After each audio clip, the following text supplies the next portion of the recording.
Lejna member mentioned that the vast majority of people in Switzerland explicitly state that they do not want any unsolicited mail posted through their letterboxes. She further mentioned that Jamaat members would often post tabligh leaflets and asked if this was appropriate. کیوں ڈالتے ہو؟ کوئی نہیں پسند کرتا تو وہ نکالے گا اور پھاڑ کے پھینک دے گا، اس کو فائدہ کیا ہے؟ جی وہ فون بھی کرتے ہیں مسجد میں اور پھر برا بھی مناتے ہیں. ٹھیک ہے تو ٹھیک کرتے ہیں وہ. پھر کیا کریں حضور؟ سڑک پہ کھڑے ہو، اسٹال لگاؤ، کہو یہ اسلام کی تعلیم ہے، یہ ہم دے رہے ہیں، اگر تمہیں دلچسپی ہے تو یہ لو پمفلٹ ہمارا، یہ لو، یہ پڑھو.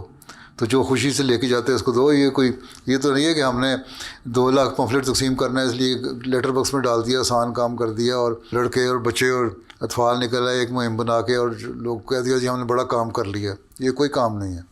جس کام کا نتیجہ اچھا نہیں ہے اس کام کو کرنے کا فائدہ کوئی نہیں. ٹھیک ہے، انہیں کو دو جو خوشی سے لینا چاہتے ہیں. نوک کرو جا کے دروازے پہ، ان سے کہو یہ ہمارے پاس پمفلٹ ہے، آپ کے لیٹر باکس پہ تو لکھا ہوا ہے کہ نہیں ڈالنا، اگر آپ پسند کریں تو یہ لے لیں، نہیں ہے تو السلام علیکم. وعلیکم السلام، اور ہم جا رہے ہیں، اللہ آپ کو خوش رکھے.